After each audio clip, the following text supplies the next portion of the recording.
Здравейте, аз съм Александра, това е Stellar Mind, пространство за астрология и коучинг.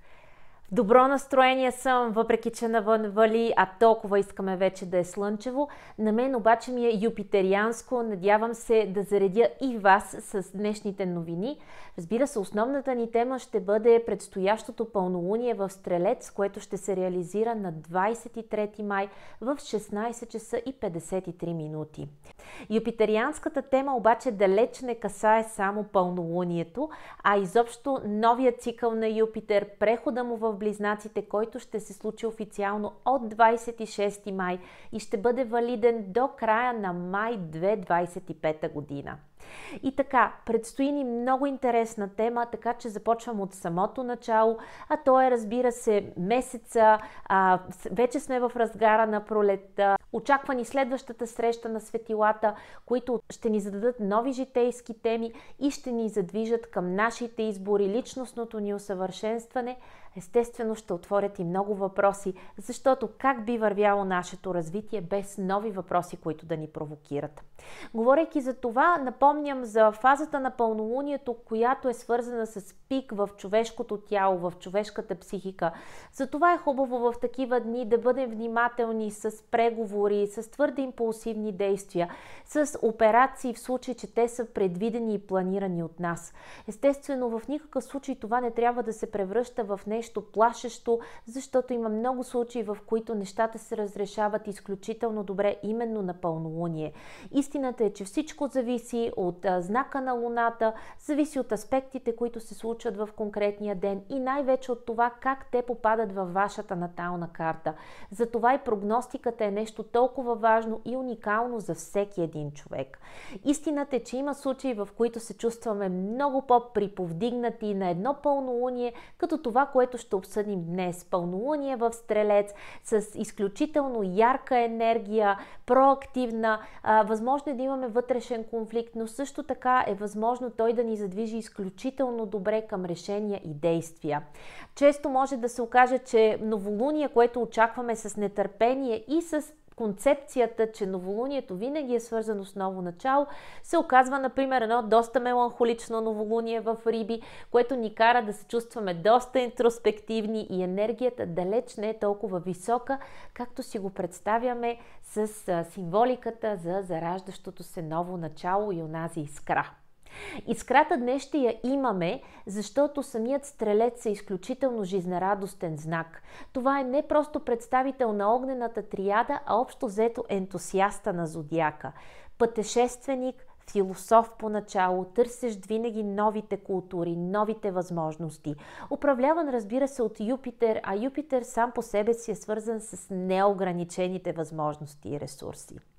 Това, което може да очакваме от Стрелеца, наистина са много нови въпроси, много житейски търсения, които вероятно ще бъдат породени по един или друг начин по време на самото пълнолуние. Нека да си припомним кой е Стрелецът всъщност. Стрелецът е кентавър, а кентавърът сам по себе си е получовек, полуживотно и то торса на кон.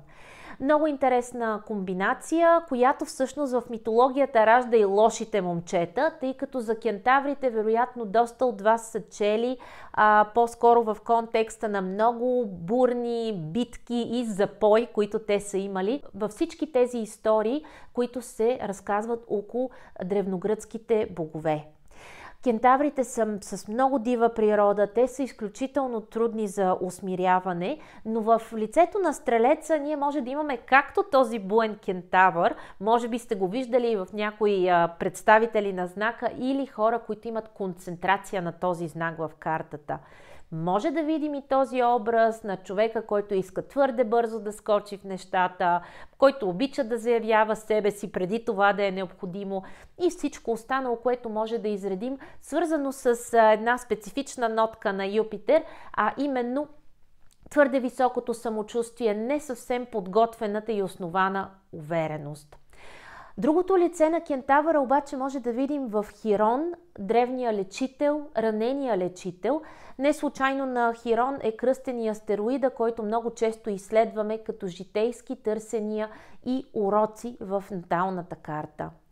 От Хирон произлизат много от големите ученици, герой на древността и на митологията, като Асклепий, който е пряко свързан с медицината, Орфей и Херкулес, много познати герои на митологията. Всички те са негови ученици, защото Хирон е мъдър, уравновесен и изключително насочен към това да предава нови знания, да лекува тялото, а също така и душата и съзнанието на много от тези, които се нуждаят от него, независимо дали те са богове или хора. Днес ние ще се движим по мъдростта на Стрелеца, защото продължаваме да я търсим във всеки един от нас. И макар да имаме една много интересна комбинация от животинското начало, което всъщност в психологията символизира именно инстинктите, първичните ни търсения и желанието да оцелеем. А оцеляването може да се случи само ако имаме късче от света за себе си. Това е едната страна. Другата страна обаче е интелектуалната, дълбоката, хармоничната страна, която е свързана с усвояването на нови и нови знания. Тук говорим и за духовната страна на Юпитер, защото Юпитер е планета благодетел, Юпитер е планета, която ни дава възможността да осъзнаем къде е истинския ни житейски успех, кое е това, което ще направи нас ценни и значими в собствените ни очи. Когато работим по високата вибрация на Юпитер, ние не се вълнуваме само от благата, които обществото ще ни даде под формата на титли или високо възнаграждение. Вълнуваме се от себереализацията си, като усещане, че правим най-доброто, на което ние сме способни и това ни носи истинско удовлетворение. Темите се преплитат изключително много, както сами разбирате. Бързам да споделя картата и да продължим разговор за нашето пълнолуние, което неусетно мина и към темите за Юпитер. Разбира се, както сами можете да видите, имаме един изключителен стелиум, едно натрупване на планети в Телеца, които са на няколко градуса от Слънцето. Тук е Юпитер, който се готви съвсем скоро да излиза от знака на Телеца, за да влезе на 26 май в знака на Близнаците и да остане там за известно време. Тук е Венера, тук е Уран. Спокойно може да си кажем, че макар самото пълнолуние да се реализира на 23 май, още от 28 много от тези теми ще бъдат изключително провокирани, защото Луната ще направи опозиция с всички планети в Телец, които изброих току-що. Ще бъдете провокирани на ниво комуникация, емоции, как да постигнете повече, как по Венера да зачетете себе си, да се обичате, да усетите тази реализация. Толкова много теми около Слънцето в Близнаци. Нека да се върнем обаче по-конкретно към темите на Луната в Стрелец, която, както вече казахме, ще ни задава големите въпроси. Дали имаме време за тези големи търсения и въпроси в едно динамично ежедневие, в което сме заети с обикаляне, с работа, с пазар, с деца, с ангажименти? Има толкова много неща от бита, които често не ни позволяват да останем в ролята на философи и да стигнем за себе си до новите истини. Моето усещане е обаче, че пълнолунието в Стрелец тайничко ще ни нашепне някоя истина, дори да не си отделим достатъчно време сами да я търсим. И първото, което разбира се искам да кажа е: мечтайте на широко. Свикнали сме пълнолунието да бъде възприемано също така като прекратяване на определена дейност. Наистина има нещо такова. В тази пикова фаза на Луната всъщност много често сме едновременно много събудени, но и усещаме, че е дошло това преливане на чашата, когато нещо трябва да бъде прекратено. И така ще бъде време да си пълним чашата отново, но преди това трябва много добре да излеем всичко, което вече не ни върши работа. Разбира се, отделете си време, за да помислите кои са тези ограничаващи вярвания. Хората около вас, които не ви подкрепят достатъчно, и може би трябва отново да се върнете към собствените си решения, да се доверите на собствената си воля и устрем, да се случи нещо и да бъдете част от един по-голям свят, а може би самите вие да си го изградите. Мисля, че пълнолунието ще бъде изключително събуждащо от към това как да се задвижим. Предполагам, че това ще бъде с авантюристичния нюанс на Стрелеца, но дори да го усетите в някакъв момент по-конфликтно, знайте, че това е необходимия вътрешен конфликт, който обикновено ни води напред. Истината е, че не сме задвижвани от хармоничното начало, от идилията. Задвижвани сме точно от тези моменти, в които си казваме: окей, сега или никога, страх ме е, но ще скоча, колебая се, но ще го направя. Това трябва да бъдат посланията, а оставете действията за дните след пълнолунието, разбира се. Няма как да не се върна към Слънцето в Близнаци. Отделихме много време на Луната в Стрелец, защото наистина тя е водещ герой в пълнолунието, но в този танц обикновено трябват двама. Двамата са именно Слънцето в Близнаци и Луната в Стрелец, които са застанали в диаметрална противоположност. И така, наистина, в този един ден ние ще работим по голямата картина. По това как да бъдем стратези в собствения си живот, визионери, казано по друг начин, и разбира се, как да видим по-големия пъзел, който непрекъснато подреждаме. Възможно е много често да се загубваме в дребните детайли и това да ни отклонява от голямата цел, към която се движим. Ако е така, помислете коя е тази цел към днешна дата, как смятате да бъдете сериозни и устойчиви, да останете верни на собствените си разбирания и желания.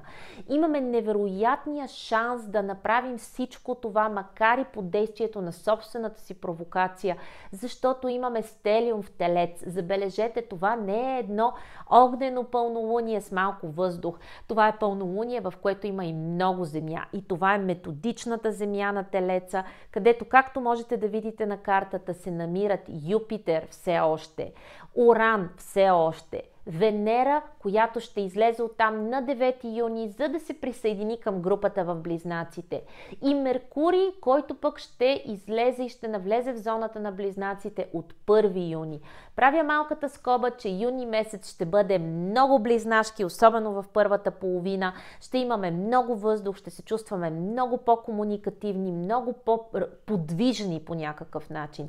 Сега обаче всички тези планети са в Телеца и те ни дават тази сигурност, проверка на собствените ни решения. Може би малко по-бавно задвижване, отколкото ни се иска, но това също може да бъде полезно в комбинация с огъня и въздуха. Там има нужда от практичност, от последователност, така че нека се доверим на Телеца, нека да го поканим в своя живот, защото моето усещане е, че този герой е изключително важен за успешната реализация на пълнолунието. И така, мислете от коя страна сте вие. Винаги представям тази картина на два героя, които по някакъв начин са еднакво важни. Привидно обръщаме винаги внимание на Луната, защото наистина тя поставя акцента, тя поставя въпросите за нас. Но Слънцето не е без значение. Възможно е да сме от хората, които гледат в мащаб, но нямат никаква идея как да се учат детайлите. Ако е така, помислете как за вас тази ос да бъде уравновесена. Може би трябва да се върнете към Слънцето в Близнаци, да сте много добре информирани по различните теми, да сте подготвени. Нека не забравяме, че Близнаците далеч не са свързани само с многото говорене, комуникацията, всички девайси, с които едновременно работят, мултитаскинга. Много български думи употребих току-що, но те са навлезли в нашия език вече. Това, което имах предвид, разбира се, цялата нагласа на Близнаците да бъдат на няколко места едновременно, да управляват различни процеси. Близнаците могат да правят това, но те също така могат много добре да изучат конкретни неща и да систематизират информацията. Така че по Близнаците помислете дали сте достатъчно добре осведомени и дали имате конкретните парченца, които ще ви помогнат. Ако ги нямате, може би на това пълнолуние трябва да се обърне внимание и на тази страна на нещата. Изключителна проницателност, и тук задължително трябва да си кажем да следваме най-дълбоката си интуиция, получаваме от Плутон, който, както може да видите, прави тригон към Слънцето. Реално погледнато той е в тригон и с другите планети, които са в края на Телеца, защото те също са в допустимия орбис, за да правят обмен с Плутон. От другата страна, Плутон прави друг положителен аспект, секстил към Луната. разбирате, че това е много проницателно, интензивно пълнолуние. За мен свързано с тази интуиция, която по-скоро е интуиция на Плутон, да надушвам нещата. Тоест тук не говорим просто за Нептун, при който нещата се спускат като някаква неясна смътна информация. Знаете, че имаме много развита интуиция по Нептун. Това е духовната интуиция, която до голяма степен е свързана с сънища, с символи, с всичко, което несъзнаваното ни подава. По Плутон сякаш това е онзи усет. Знам, че го има някъде там, не мога точно да го дефинирам, но съм наясно за какво става въпрос.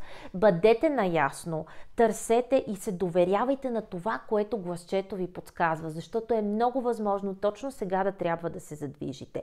Задвижването, искам да кажа, че съм напълно наясно, че няма как да бъде всеки месец.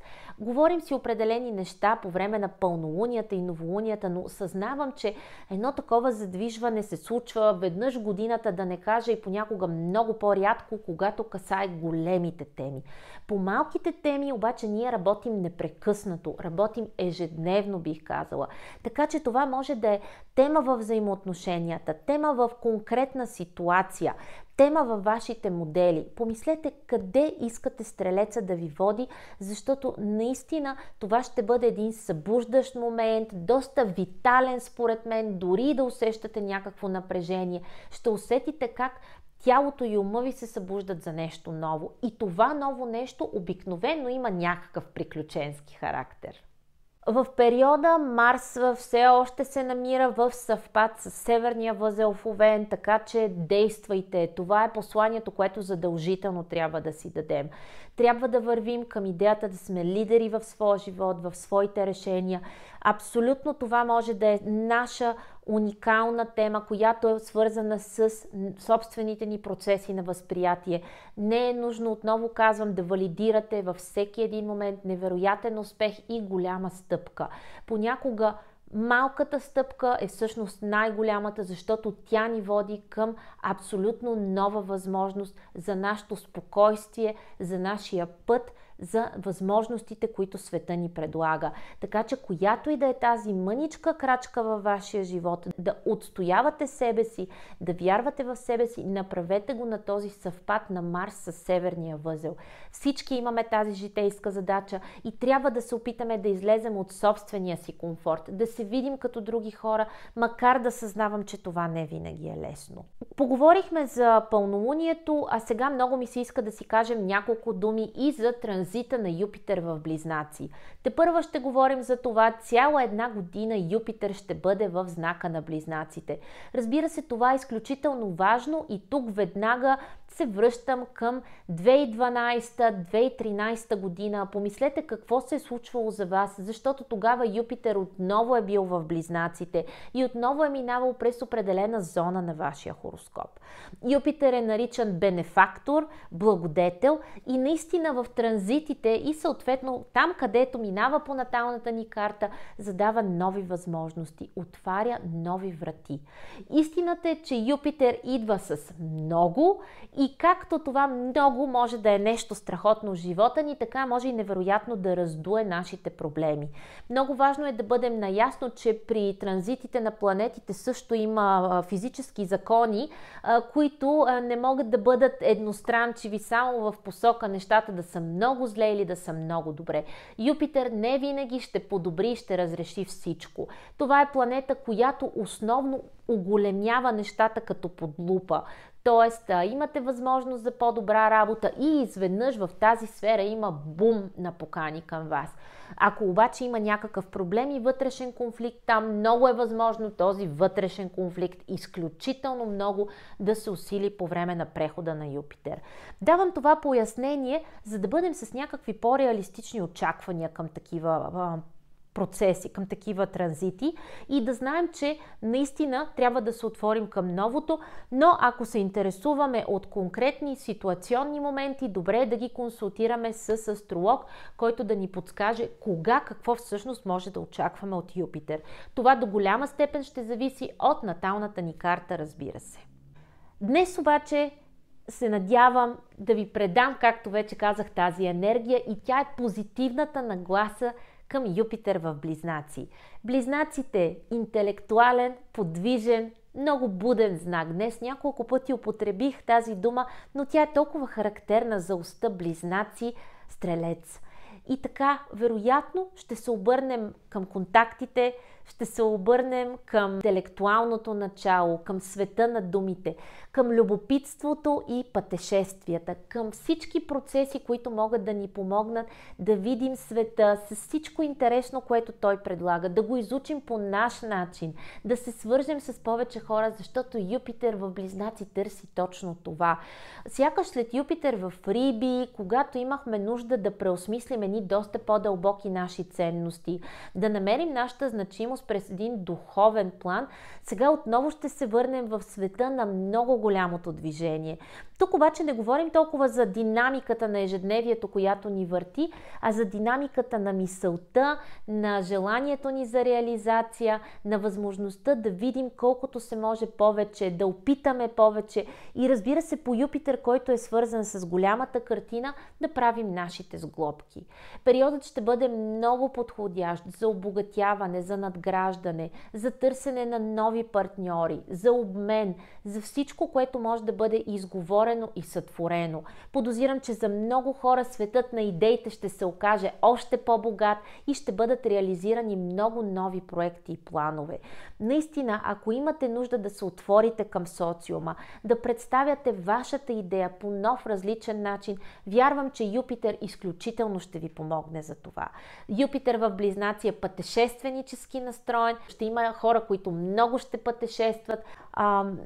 По отношение на знанието, вероятно ще ви се прииска да учите нови курсове, да се занимавате с толкова нови неща. И тук бързам да напомня, че предстои курсът по астропсихология, който започва на 29 май от 18:30 часа. Курсът ще се провежда по Zoom всяка седмица от 18:30 до 20:30 часа. В продължение на 5 месеца и 20 лекции ще разговаряме за астрология, за психология. Ще изследваме човешката личност през актуални теми, през дълбоки теми, които изискват личностна промяна и всичко, което е заложено в съзнанието на човека. Ще бъде вълнуващо приключение и достъпно за всеки, който иска да направи първи стъпки в света на астрологията. Очаквам ви с нетърпение. За повече информация можете да погледнете в Facebook събитието на официалната страница на Stellar Mind. Връщам се към Юпитер в Близнаци, разбира се, за да кажа, че той ще бъде изключително важен за Близнаците, Везните и Водолеите, към които ще прави тригони.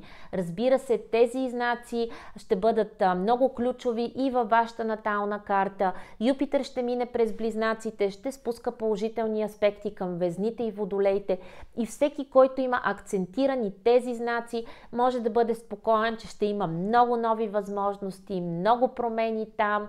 Нека да видим какво ще се случи. Ще се радвам и тепърва да споделяте, като пишете на страницата или оставате коментар под видеото. Тези, които ще бъдат по-предизвикани, са Стрелеца, Рибите и Девата, но тук искам да кажа, че не трябва да се плашим от някакви сериозни предизвикателства, а по-скоро да ги приемем така, както говорихме за пълнолунието. Това ще бъде събуждащо. Няма да бъде толкова лесно като възможности, както при знаците, които изброихме от въздушната триада, но ще има това усещане: чакат ме да направя нещо, сега е моя миг, мога ли да го направя? Дали можете да го направите, ще решите вие, но Юпитер ще работи за всички нас, ще ни донесе много нови приключения. Желая ви едно специално пътешествие на първо място към самите вас и към вашите мечти. Ще се радвам да се видим на лична среща, на консултация или да споделите повече под видеото. Желая ви успех!